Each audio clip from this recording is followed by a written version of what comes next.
शांति। आज 30 अगस्त 2022 भारत में मंगलवार है।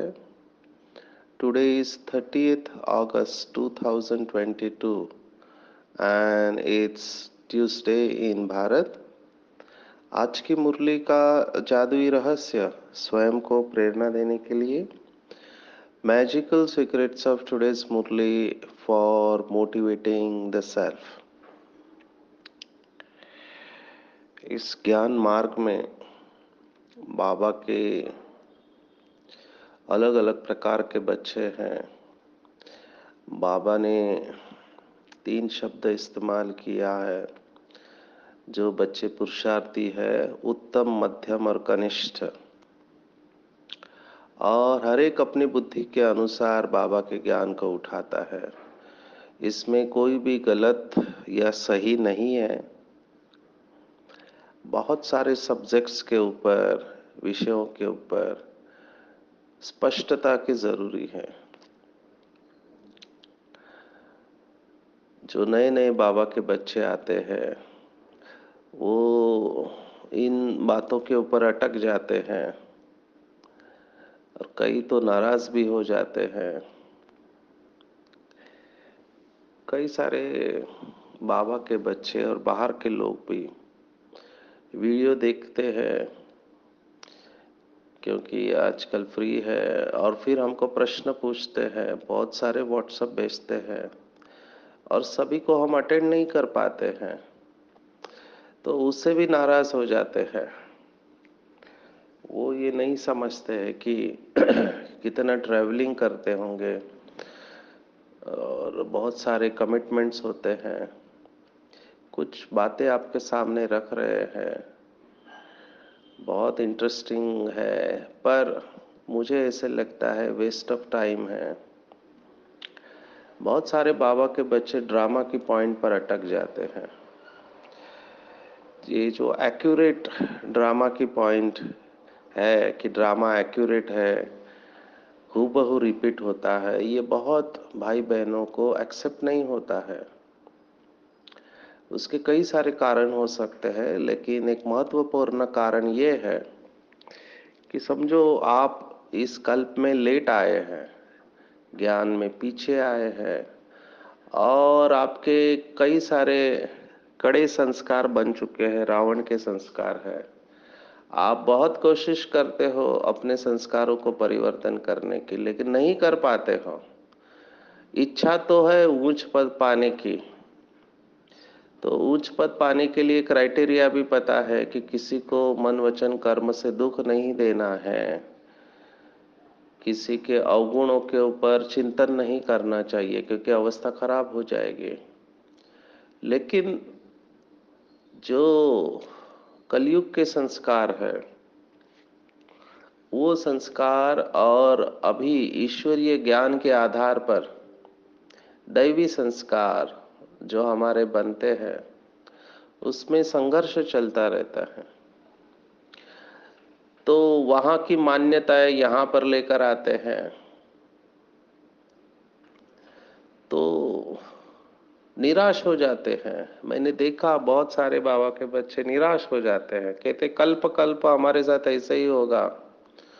समझो किसी में क्रोध का संस्कार है या किसी में उदासी का संस्कार है, कुछ आत्माओं में दूसरों की गलती निकालने का संस्कार है, तो ये संस्कार लेकर वो जी रहे होते हैं।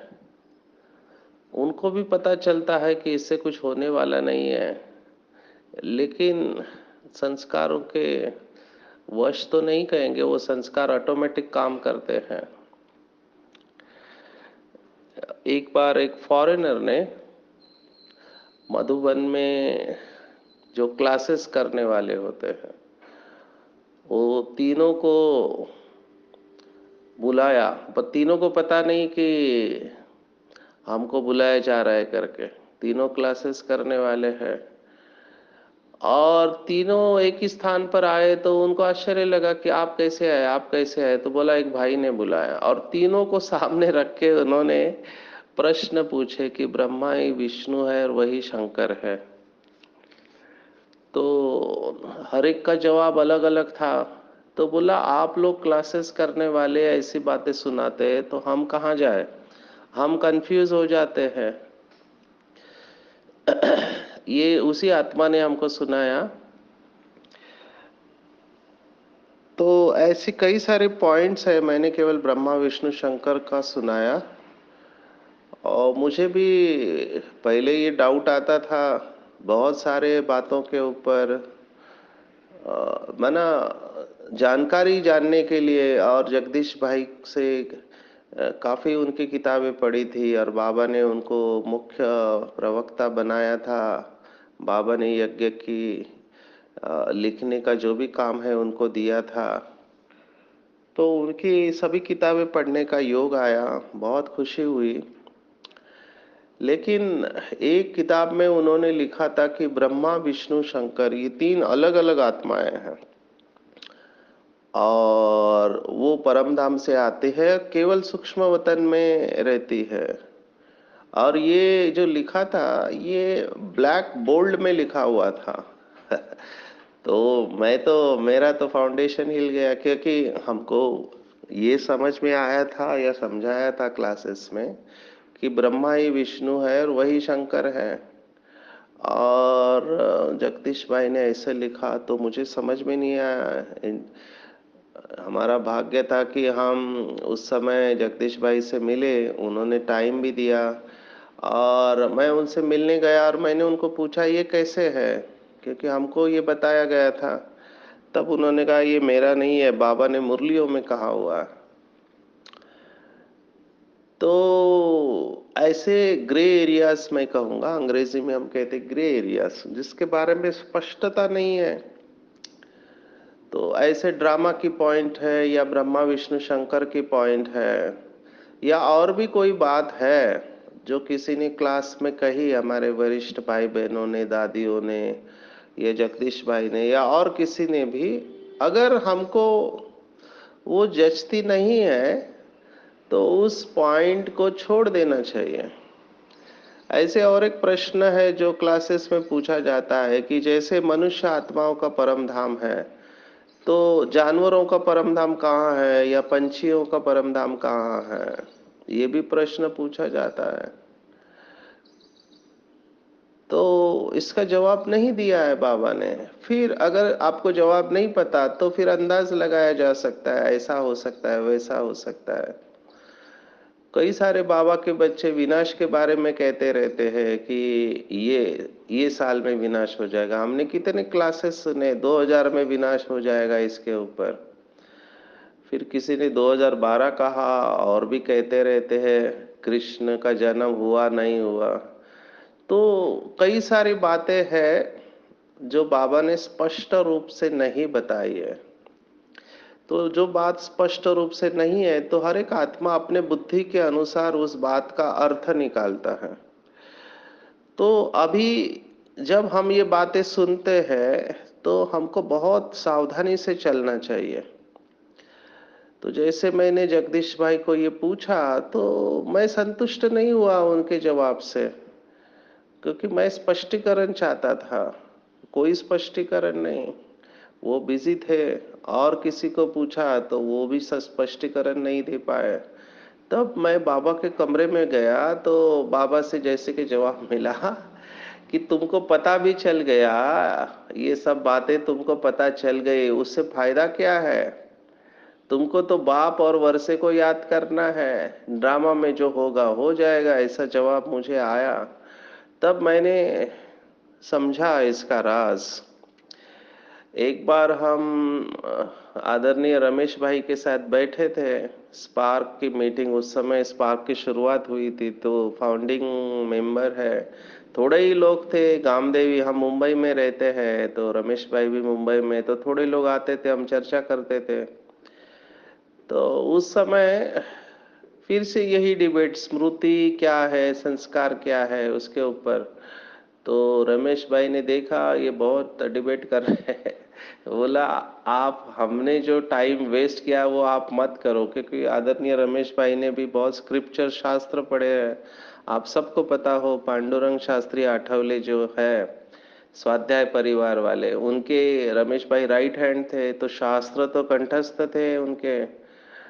तो उन्होंने कहा हमने बहुत टाइम इन बातों के ऊपर वेस्ट किया, आखिर में कुछ भी हाथ में नहीं आया, तो इसमें मत जाओ कौन सही और गलत है, बाबा को याद करो, वर्षे को याद करो। तो मुझे ये बात जच गई और तब से हमने इन बातों को छोड़ दिया है और बस बाबा की याद में रहते हैं, क्योंकि ये सब क्या है, बुद्धिमान लोगों के लिए इंटेलेक्चुअल खाद्य है। उनको इसमें बहुत मजा आता है। जैसे आजकल के पत्रकार हैं, वो टीवी शो पे झगड़ा लगा देते हैं, तीन चार पार्टियों को एक साथ बुलाते हैं और उनका टीआरपी रेटिंग बढ़ा लेते हैं। ये ईगो सेटिस्फेक्शन की बात हो गई। तो बाबा के बच्चों को इन बातों में नहीं जाना चाहिए। अगर क्लैरिफिकेशन मिलता है तो अच्छा है, नहीं तो छोड़ देना चाहिए ड्रामा के ऊपर और देखना चाहिए कि हम वर्तमान में कितना श्रेष्ठ पार्ट प्ले करते हैं। मुझे ये बात बाबा की बहुत अच्छी लगती है कि सभी मुरलियों की शुरुआत अव्यक्त बाप दादा आज से करता है। आज बाप दादा ऐसे बच्चों को देख रहे हैं, तो आज माना वो वर्तमान में रहता है। आज की साकार मुरली भी बहुत डीप है। देखो हर एक की बुद्धि की फाइल खुलती है। अभी स्वदर्शन चक्रधारी ये शब्द जो है, ये सुन के आपकी कौन सी फाइल खुलती मुझे नहीं पता, पर कुछ दिन पहले एक बाबा के बच्चे ने मुझे पूछा था, ऐसे बहुत लोगों ने पूछा है कि वर्तमान समय मार्केट में पास्ट लाइफ थेरेपी करके चलती है, या आपको वो पिछले जन्मों में लेके जाते हैं, पास्ट लाइफ रिग्रेशन, और उसमें से कई सारे कॉन्फ्लिक्ट संघर्ष होते हैं, कई पैटर्न्स होते हैं, उसको निकालते हैं। तो टीवी पर भी ये लाइव शो चल रहा था जो फिर कुछ कारणों से बंद पड़ गया। अभी ये एक विद्या है। इसमें एक बात तो सच है कि सभी के पास ये पावर नहीं है। जैसे बाबा कहते हैं ना, आत्माओं को बुलाते हैं, तो पहले ब्राह्मणों में ये ताकत थी, आत्मा आती थी तो उसको बुलाते थे। अब ये कहाँ से आती है, कैसे आती है, ये भी ग्रे एरियाज है, क्योंकि नया शरीर धारण किया है तो ये आत्मा कहाँ से आती है, इसका भी स्पष्टीकरण है। पर हो सकता है लोग इसे एक्सेप्ट करें नहीं करें।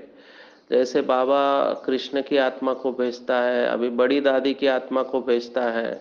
अगर इन्होंने जन्म लिया है तो वो कैसे आएंगे, ये भी एक ग्रे एरिया है, इसके बारे में भी स्पष्टीकरण दिया जाता है। तो कहने का भाव है, ऐसे बहुत सारे ज्ञान की बातें हैं, हर एक अपने बुद्धि के अनुसार उसका अर्थ लेता है। हमको इन बातों से अगर संतुष्टि तो मिलती है तो ले लेनी चाहिए, नहीं तो आगे चल जाना चाहिए।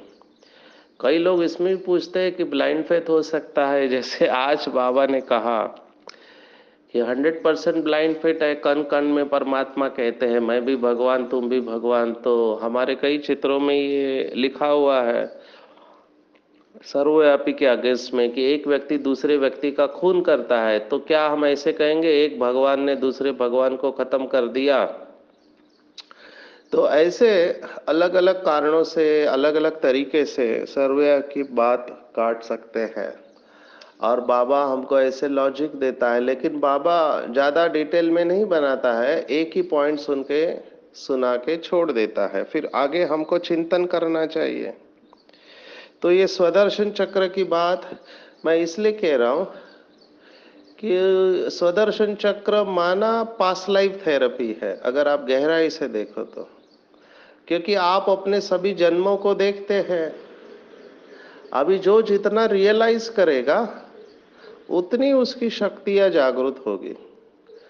तो वो पास्ट लाइफ थेरेपी में क्या करते हैं, हिप्नोटिक रिग्रेशन हम कहते हैं, माना वो आपका सम्मोहन करके आपको एक ऐसी दशा में लेके जाते हैं जिसमें आपको पिछले जन्मों की कई सारी बातें याद आ जाती है और आप वो ओपन करते हैं। विदेश में एक डॉक्टर इसके वजह से काफी फेमस हुए और उनकी किताबों ने सभी रिकॉर्ड तोड़ दिए। उन डॉक्टर का नाम है डॉक्टर ब्रायन वायस करके, ब्रायन वायस। ये साइकियाट्रिस्ट थे और इनके पास एक पेशेंट आया तो उन्होंने उसको रिग्रेस किया, माना पीछे लेके गए। तो पिछले जन्म की कई सारी बातें उसने सुनाई, अनेक जन्मों की सुनाई। उसके बाद उस डॉक्टर ने एक किताब लिखी, मेनी लाइव्स मेनी मास्टर्स करके। माना अनेक जन्म और अनेक गुरु, ऐसे उन्होंने किताब लिखी। शायद हिंदी में भी इसका भाषांतर है। और उसके बाद उन्होंने और एक किताब लिखी, ओनली लव इज रियल, जिसमें एक आत्मा ने अपने पिछले जन्म की बातें सुनाए। तो इंटरेस्टिंगली वो सब बातें सच निकली। तो ये डॉक्टर ने सुनाया कि मैं पुनर्जन्म को मानता नहीं था, लेकिन जब इतने केसेस देख रहा हूं तो मेरा अभी विश्वास हो गया है कि पुनर्जन्म है और एक ऐसी शक्ति है जो शरीर के मरने के बाद भी जिंदा रहते हैं, जिसे आत्मा कहते हैं। तो हम इसका रेफरेंस देते हैं पुनर्जन्म का, और डॉक्टर ब्रायन वाइस का, वो भी हिप्नोटिक रिग्रेशन करता था। तो उसके बाद ये थेरेपी बहुत प्रचलित हुई कि पिछले जन्म में जाके आप जो भी उसको इमोशनल ट्रॉमा है, उसके मन के अंदर डर है, वो निकाल सकते हैं। बहुत सारे ऐसे केसेस हैं, मैं अगर डिटेल में बताऊं तो मेरे को फोन और व्हाट्सएप आना चालू हो जाएंगे कि कैसे हमको भी शायद तकलीफ है, बहुत सालों से है, ठीक नहीं हो रही है, तो आप इसके लिए कुछ तो करो, हम बहुत परेशान हैं, ऐसे करके फिर लोग आने लगते हैं। मैं इन चीज़ों में नहीं जाता हूँ। बहुत सारे लोग हैं रिद्धि सिद्धि वाले जो ये सब काम करते हैं। तो कहने का भाव है, बाबा ज्ञान का सागर है, अविनाशी सर्जन है। जितनी भी थेरेपीज मार्केट में है थी, ये सब सोर्स कौन है? उसका सोर्स तो शिव बाबा ही है, देने वाला तो वही है। मुझे याद आ रहा है, एक मुरली में बाबा को फिर से पूछा था कि बाबा विनाश कब होगा। तो बाबा ने कहा, मेरे उन बच्चों से पूछो जो ज्योतिष जानते हैं। बाबा का इशारा उनके तरफ था। इसका मतलब बाबा को भी पता है कुछ आत्माएं हैं जिनके पास ये विद्या है, ली हुई तो बाबा से ही है। जैसे एक भृगु संहिता करके है, उसमें सभी का भविष्य लिखा हुआ है। वो किताब कुछ लोगों के पास है, मिलती नहीं है। ओरिजिनल किताब है, फिर डुप्लीकेट है, मिलावट हो जाती है उसमें।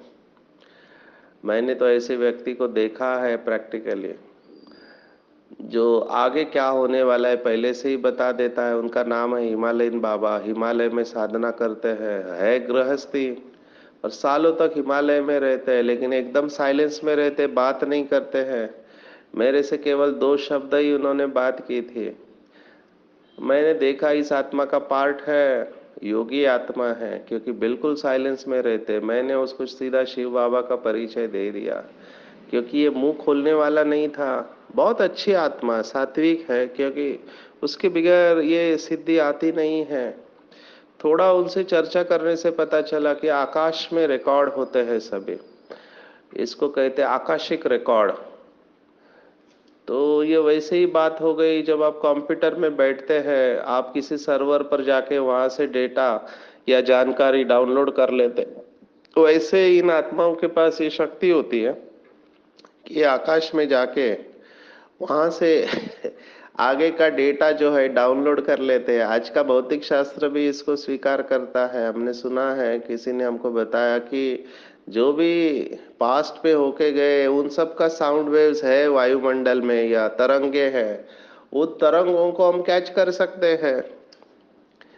तो साइंस यहाँ तक पहुंचा है, अध्यात्म विद्या तो पहले से ही है। हमारे जो ऋषि मुनि होके गए, उन्होंने कितना खगोल विज्ञान के बारे में बताया। अगर विदाउट सूक्ष्म शरीर आप ये सब नहीं जान सकते हो। तो बहुत सारे बातें हैं, पर कहने का भाव ये है कि ये स्वदर्शन चक्र की महिमा है। और एक बात जो बहुत बीके भाई बहनों को पता नहीं होती है, बाबा ने मुरली में स्पष्ट कहा है, जैसे आज की मुरली में आया है कि बाबा हमेशा कहता है कि सिर पर पापों का बोझा है। तो सिर पर पापों का बोझा है तो वो विकर्म है, विकर्मों का बोझा, उसका विनाश बगैर बीज रूप अवस्था के नहीं हो सकता। तो केवल तो बहुत सारे भाई बहनें खास करके पीछे आते हैं, वो बीज रूप अवस्था में जाने की कोशिश करते हैं, जो कि अच्छी अच्छी बात है। लेकिन बीज रूप अवस्था में जाने के लिए जैसे बाबा ने कहा ना, बिंदु बनना है तो ज्ञान गुण और शक्तियों में सिंधु बनना पड़ेगा। तो उसमें टाइम लगता है। अनलेस आपने पिछले जन्म में कोई साधना की हुई है तो इस जन्म में आप फास्ट जाएंगे, अदरवाइज इट इज टफ। तो दूसरा तरीका बाबा ने कहा है, वो आज के मुरली में आया, वो है स्वदर्शन चक्र घुमाना। और ये भी तरीका है जिससे कि हम अपने विकर्मों को विनाश कर सकते हैं।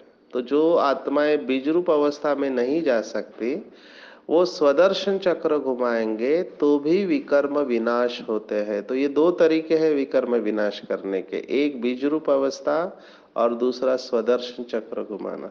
अभी स्वदर्शन चक्र भी इतना इजी नहीं है घुमाना ये रियलाइजेशन की बात है। लेकिन कई आत्माओं को मैंने देखा है जो इम्पेशेंट होते हैं, उताविल होते हैं, वो स्वदर्शन चक्र 1 मिनट में घुमा देते हैं कि मैं परम धाम में थी, अनादि रूप में फिर नीचे आए, सतयुग में 8 जन्म लिया, त्रेता में 12 जन्म, द्वापर में 21 जन्म और कलयुग में 42 बर्थ। हो गया इनका स्वदर्शन चक्र पूरा ऐसे नहीं स्वदर्शन चक्र घुमाते। स्वदर्शन चक्र की गहराई में जाना है, एक एक डिटेल में आपको जाना है। अगर आप